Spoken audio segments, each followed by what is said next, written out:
Tab কেলেঙ্কারি নিয়ে seat গঠন করা হয়েছে। যারা এই কাজের সঙ্গে যুক্ত তাদের ধরেছে পশ্চিমবঙ্গ প্রশাসন।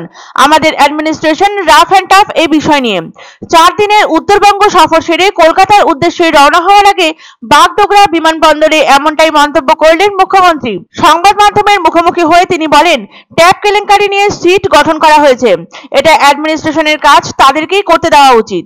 এই ঘটনা মহারাষ্ট্র, রাজস্থান সহ একাধিক রাজ্যে ঘটেছে। এই গ্রুপটাকে তারা ধরে রাখতে পেরেছেন, সুতরাং তাদের অ্যাডমিনিস্ট্রেশন খুব স্ট্রং, রাফ অ্যান্ড টাফ। তারা ইতিমধ্যেই 6 জনকে গ্রেপ্তার করেছে, বাকি যা যা করণীয় তাও করবে। আর ট্যাবের টাকা যারা পায়নি তারাও পেয়ে যাবে। গোটা বাংলা জুড়ে চূড়ান্ত রূপ ধারণ করেছে ট্যাব কেলেঙ্কারি।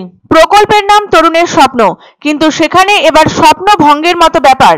ট্যাবের জন্য নির্দিষ্ট টাকা কিভাবে অন্যের অ্যাকাউন্টে চলে গিয়েছে তা নিয়ে নানা প্রশ্ন মাথাচাড়া দিচ্ছে নানা মহলে। এমনকি কলকাতা স্কুলেও একই অভিযোগ। এবার সেই ট্যাব কেলেঙ্কারি তদন্তে বিশেষ তদন্তকারী দল বা সিট গঠন করলো কলকাতা পুলিশ। সেই এসআইটি এবার ট্যাব কেলেঙ্কারি তদন্ত করবে। এদিকে থানায় জমা পড়ছিল একের পর এক অভিযোগ। প্রাথমিকভাবে অনুমান করা হয়েছিল সরকারি কোনো কর্মী এই ঘটনার সঙ্গে যুক্ত থাকতে পারে। সেই সম্ভবত এই চক্রের কাছে তথ্য পৌঁছে দিয়েছে। আর ট্যাবের টাকা পাচারের ঘটনায় এবার বিশেষ তদন্তকারী দল গঠন করলো লালবাজার। সিটের মাথায় আছেন একজন অতিরিক্ত নগরপাল পদমর্যাদার পুলিশ আধিকারিক। তাছাড়াও আছেন কলকাতা পুলিশের সাইবার সেল ও ব্যাংক প্রতারণা বিভাগের গোয়েন্দারা। এই ঘটনার সঙ্গে জামতারা গ্যাংয়ের অপরাধের মিল পাচ্ছেন গোয়েন্দারা। শুক্রবার পাহাড় সফর শেষ করে কলকাতায় ফেরার আগে বাগডোগরা বিমানবন্দরে এ প্রসঙ্গে মুখ খোলেন মুখ্যমন্ত্রী মমতা বন্দ্যোপাধ্যায়। তিনি বলেন, আমাদের প্রশাসন রাফ অ্যান্ড টাফ, অপরাধীদের ধরার জন্য প্রয়োজনীয় পদক্ষেপ করা হচ্ছে। ট্যাব কেলেঙ্কারির ঘটনায় যুক্ত কাউকে রেয়াত করা হবে না, স্পষ্ট বার্তা দিয়েছেন মুখ্যমন্ত্রী।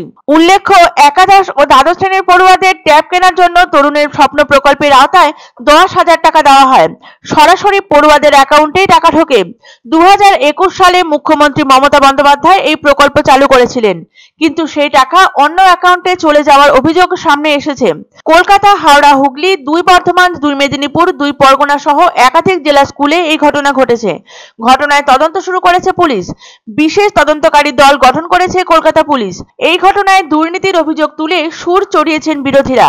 ট্যাব কেলেঙ্কারির ঘটনায় সরাসরি টাকা নয় ছয় এবং প্রশাসনিক ব্যর্থতার দাবি করেছেন তারা। যদিও এবার পাল্টা সরব হলেন মমতা বন্দ্যোপাধ্যায়। ট্যাব দুর্নীতির জাল ছাড়াতে প্রশাসন সমস্ত প্রয়োজনীয় পদক্ষেপ নেবে, এটা স্পষ্ট করেছেন রাজ্যের মুখ্যমন্ত্রী। অর্থাৎ ট্যাব কেলেঙ্কারির মতো স্পর্শকাতর পরিস্থিতিতে রাজ্য পুলিশ প্রশাসনের উপরই আস্থা রাখলেন মুখ্যমন্ত্রী মমতা বন্দ্যোপাধ্যায়। এই গ্রুপটাকে আমরাই ধরতে পেরেছি, সুতরাং আমাদের administration is very strong, rough and tough. তারা অলরেডি 6 জনকে অ্যারেস্ট করেছে, সিট গঠন করেছে, বাদবাকি যা যা করার করবে। এক অন্য অনুভূতির স্পর্শ পাওয়া যায় রয়কো ব্র্যান্ডের গেঞ্জি ও জাঙ্গিয়ায়। তাই ছোট বড় সবার পছন্দ রয়কো গেঞ্জি ও জাঙ্গিয়া। প্রস্তুতকারক জয়মনি হোশিয়ারি, কলকাতা। আনন্দ সংবাদ, আনন্দ সংবাদ। 30 বছরের নির্ভরযোগ্য প্রতিষ্ঠান ইন্দ্রমণি রাইস মিল। আমাদের কয়েকটি জনপ্রিয় ব্র্যান্ড হলো তাজ, বরলি, খুশি ইত্যাদি। আমাদের factory outlet CG trading company, Dinbazar, axis ব্যাংকের পাশে, জলপাইগুড়ি। এখানে সুলভ মূল্যে গুণগত মানের সব ধরনের চাল পাওয়া যায়। Phone number 9547029475। পছন্দসই সেরা খাবার খেতে হলে সোজা চলে আসুন রুচিসম্মত আধুনিক মানের রেস্টুরেন্ট রাজদরবারে। কেননা এখানেই আপনারা পাবেন ভোজনের রাজকীয় অনুভূতি। শুধু পুজোর সময়ই নয়, সারা বছরই রকমারি খাবার সরবরাহ করাই এই রেস্টুরেন্টের আভিজাত্য। আমাদের ঠিকানা রাজদরবার, রাহুতবাড়ি, বাবুপাড়া, জলপাইগুড়ি। ধামাকা ধামাকা ধামাকা! সানরাইজ মার্বেলের নতুন শোরুম শীঘ্রই আসতে চলেছে জলপাইগুড়ি গৌরীয় মঠের পাশে নতুন করলা সেতুর কাছে। এখানে পাবেন আধুনিক টাইলসের রকমারি সম্ভার।